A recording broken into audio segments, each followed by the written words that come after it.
Indian media Pakistan के बारे में कैसे सोचता है, ज़रा मुलाहिज़ा फरमाइए।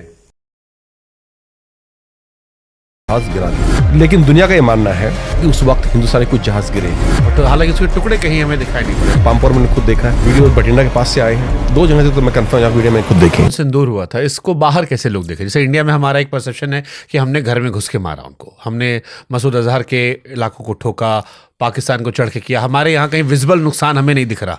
जैसा पाकिस्तान की वीडियोज़ आ रहे हैं, वहाँ पर शहीदों की फ़ोटोज़ आ रही हैं, उनकी अपनी कहानी चल रही है। बट पाकिस्तान के लीडर्स अलग अलग बातें कर रहे थे, रक्षा मंत्री बैठ के व्हाट्सएप पे हमें सबूत दे रहे थे, ये सब हमने देखा।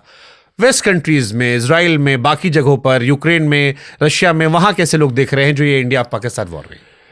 देखें, जो ओवरऑल इसका जो एक परसेप्शन है वो ये है कि हिंदुस्तान का पलड़ा भारी था, क्योंकि हमने वहाँ डैमेज काफ़ी किया है और उनके जो मिसाइल्स आई हैं, जो उनका असला हमारे डैमेज करने के एयरक्राफ्ट्स आए हैं, हमारे जो एयर डिफेंस है बहुत सक्सेसफुल रहा है। लेकिन जहाँ तक एक पर्टिकुलर चीज़ का बार बार जिक्र ट्रंप भी करता है और पाकिस्तान जिसको बहुत यूज़ कर रहा है, वो है वो पहली रात जिस टाइम हमारे 84 जहाज़ हवा में उड़े पाकिस्तान पर हमला करने के लिए, और पाकिस्तान का एक क्लेम कि हमने आपके 6 जहाज़ गिरा दिए। और वो उनका ये भी कहना है कि हम तो और भी ज़्यादा गिरा सकते थे, क्योंकि हमने we have lock down too many of your aircrafts, पर हमने कहा कि बात आगे ना बढ़े, इससे 6 गिराए। अब ये 6 जहाज़ गिरे हैं नहीं गिरे हैं, जिसको हमने डिनाई किया है। ट्रंप बार बार इसको बोल रहा है, क्यों बोल रहा है? उसका एक हमें छेड़ने का भी उसका मकसद था कि भाई हम हिंदुस्तान को हमने टैरिफ लगाया है, थोड़ा वो हमें। एक उनका F-16 भी उनके पास है, तो उसको उसकी मार्केटिंग वो भी एक है, और कि जो है हिंदुस्तानी एयरक्राफ्ट जो राफेल और खरीदे हमने जो भी हैं, ये इतने सक्सेसफुल नहीं हो पाए हैं। देखिए, बाहर जो सोशल मीडिया है, लोग स्विस पूरा जिक्र करते हैं कि इसमें हिंदुस्तान का पलड़ा भारी दिखाया गया है, लेकिन जो जनरल परसेप्शन है कॉमन पब्लिक में और even in the elites, military elites outside India, is that in overall war India का पलड़ा थोड़ा भारी था। India could damage lot of their air bases and could destroy there aircraft on in hangers. पर जो वो रात थी जहाँ भी एयर बैटल हुई, जो कि द्वितीय विश्व युद्ध के बाद आज तक की सबसे बड़ी एयर बैटल थी, 84 जहाज हिंदुस्तान के हवा में उड़े थे और 42 पाकिस्तान के थे। और उन्होंने, लेकिन दुनिया का ये मानना है कि उस वक्त हिंदुस्तान के कुछ जहाज गिरे हैं, कितने गिरे हैं मैं नहीं जानता, लेकिन ऐसा दुनिया में परसेप्शन है। सच है या गलत है मैं नहीं जानता। बट हालांकि उसके टुकड़े कहीं हमें दिखाई नहीं पड़े, क्योंकि हमने कहा कि सैटेलाइट इमेजेस के जरिए कुछ दिखा दो। हमारे यहाँ से कई लोगों ने चैलेंज भी किया। देखिए, अब लड़ाई खत्म हो गई है। नहीं, जैसे हमने हमारे पुराने कुलीग रहे हैं आपके और मेरे श्रीनगर में, जो बेस का नाम मैं नहीं लूंगा, वो बोले पामपोर मैंने खुद देखा है, वीडियो बठिंडा के पास से आए हैं, 2 जगह से तो मैं कंफर्म यहाँ वीडियो मैंने खुद देखे हैं आए हैं। लेकिन कि इसमें एक परसेप्ट गलत वो भी हो सकती है, क्योंकि सिविलियन लोगों को अंदाज़ा नहीं कि जहाज़ है ये क्या है। जब फाइटर एयरक्राफ्ट जाते हैं उनमें बहुत सारा फ्यूल भरा होता है, लेकिन उनको अपनी मैन्यूवरेबिलिटी के लिए जो एक्सटर्नल फ्यूल टैंक्स होते हैं वो गिरा देते हैं वो, ताकि उसकी मैन्यूवरेबिलिटी बढ़ जाए, डिस्टेंस जो रेंज है वो बढ़ जाए। तो ये फाइटर एयरक्राफ्ट जो फ्यूल टैंक गिराते हैं, तो एक सिविलियन के लिए तो लगेगा कि कुछ गिरा, जहाज़ का टुकड़ा गिरा, शायद ग्रस्त हुआ है।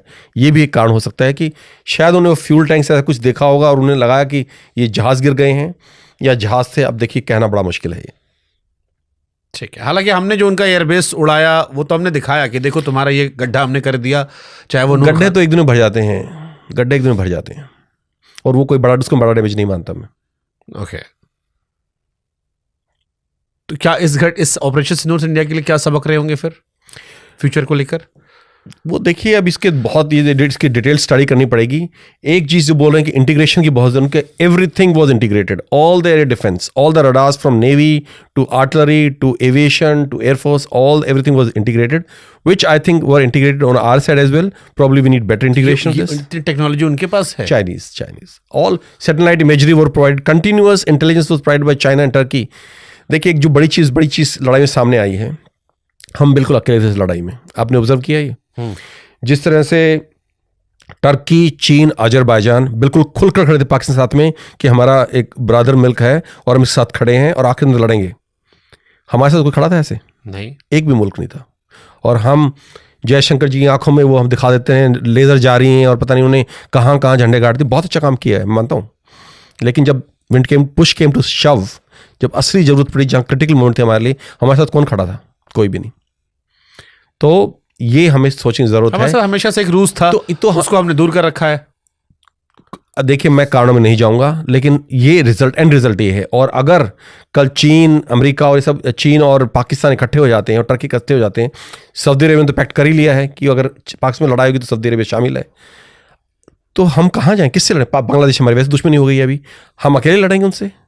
हमें इस पे सोचने की ज़रूरत है कि हमारी क्या जो हम नॉन अलाइनमेंट कर रहे हैं, हम किसी से दोस्ती नहीं करेंगे, किसी से दुश्मनी करेंगे, क्या ये सही है? और अगर कैसी क्रिटिकलिटी आती है, विजयनगर अंपायर जो था, कृष्णदेवराया इतना महान अंपायर था, कैसे तबाह हुआ? सारे दुश्मन जो मुसलमान थे आसपास सारे क्योंकि अकेला हिंदू किंगडम था, सारे इकट्ठे हो गए, जो आपस में दुश्मन थे वो भी इकट्ठे हो गए, अकेला लड़ा और सारे इकट्ठे हो गए तो हार गया, खत्म कर दिया गया, हमेशा के लिए इतिहास के पन्नों से मिटा दिया गया। आप मतलब आपकी मैं ऐसा भी कहना चाह रहा हूं कि जो इतिहास में हमने गलतियां की हैं वो उनका दोहराई नहीं होनी चाहिए, और उसमें कैसे रोक सकते हैं इसको हमें इस पे सबक लेने की जरूरत है, इस पे स्टडी करने की जरूरत है और इस पे काम करने की जरूरत तो है। आप क्योंकि एक फौजी भी रहे हो, एक जर्नलिस्ट भी रहे हो, इंडिया की foreign policy up to mark नहीं है? मैं ये नहीं कहूँगा, बहुत अच्छे फॉरेन मिनिस्टर हैं, इन्होंने बहुत, जैसे हमेशा यूनाइटेड नेशन जनरल असेंबली है या कई और मुद्दों पे हमें बहुत सपोर्ट मिला है, और न्यूट्रलिटी कहीं ना कहीं हमें कुछ हद तक हमें कामयाब भी आई है। लेकिन क्या जो क्रिटिकल मोमेंट होगा, देखिए अंत में क्या है, जब आपके एग्जिस्टेंस की बात आ जाएगी, एग्जिस्टेंस खतरे में है कि हमें ख़त्म कर देंगे सारे ये मुस्लिम दुश्मन मुल्क मिलके, उस समय हमें बचाने कोई अगर नहीं आएगा तो क्या हमारी न्यूट्रलिटी ठीक पॉलिसी थी? ये हमें सोचना है, और ऐसी हालत में हमें क्या करना है फ्यूचर के लिए, कैसे हमें अपने आप को प्रिपेयर करना है। सिर्फ हमारी अकेली ताकत काम नहीं आएगी। चीन जैसे बहुत हम ट्रेड डील करें, हमने ईयू के साथ डील की, हमने अमेरिका के साथ डील की, तो वो कह रहे हैं कि हम अपना देश की ग्रोथ पे ध्यान दे रहे हैं, बाकी जो है वो आपस में लड़ मर रहे हैं अभी। मिश्रा जी, जब अंग्रेज़ हिंदुस्तान में थे, यहाँ पे जब उन्होंने कब्ज़ा किया, मैं सिर्फ आज से 200 साल की बात कर रहा हूँ, एज पर वन एस्टिमेट हम दुनिया का 25% जीडीपी प्रोड्यूस करते थे, 25% जीडीपी ऑफ द वर्ल्ड, जो कि आज यूएस भी नहीं करता है। ट्रू। उस टाइम में हमने बड़ा ग्रोथ पे ध्यान दिया हुआ था, और आज से 1500 साल पहले जब हमले शुरू हुए, सोमनाथ को इतना लूटा गया, इतने हमले हुए, तब हम सोने की चिड़िया थे। अब भी हम सोने की चिड़िया बन सकते हैं तो फिर लूट ली जाएंगे। तो क्या सिर्फ फोकस जीडीपी पे होना चाहिए? सही बात है। जब तक हम अपने को मजबूत नहीं करते और जब तक हम इंटरनल थ्रेट्स को नहीं समझते, एक्सटर्नल थ्रेट्स को एसेस नहीं करते ठीक से, जीडीपी ग्रोथ, सोने की चिड़िया, सब बेमानी है। बिल्कुल सही बात है। क्या विदेशी मीडिया जो है, न्यूयॉर्क टाइम, बीबीसी या और भी जितने बड़े अखबार या पब्लिशर्स हैं, वो इंडिया के खिलाफ एक नैरेटिव बनाते हैं? बिल्कुल बनाते हैं। देखिए, BBC, Al Jazeera, they are Islamist and leftist outlets. I am saying a big thing but it's true. आप उठा के देख लीजिए कोई भी डॉक्यूमेंट्रीज, उनकी न्यूज़ रिपोर्टिंग देख लीजिए, they are generally anti Hindu, anti India, anti Modi. So there is, as I said, there's no neutral media around the world. And in fact, why we do not ban all these NGOs and in this, why should we have BBC in India? Why should we listen to propaganda from other countries? Why are we not strong enough to say we do not want them? Just ban them. हम हर चीज़ में डरते हैं कि फिर रिप्रकशंस क्या होंगे। कुछ रिप्रकशंस नहीं होंगे। 2 दिन में सब, हमने पोखरण में हम ये किया परमाणु एक्सप्लोजन, रिप्रकशंस हो जाएंगे, बैन लग जाएंगे, क्या हो गया? सब ठीक नॉर्मल हो गया ना, सब नॉर्मल हो जाता है।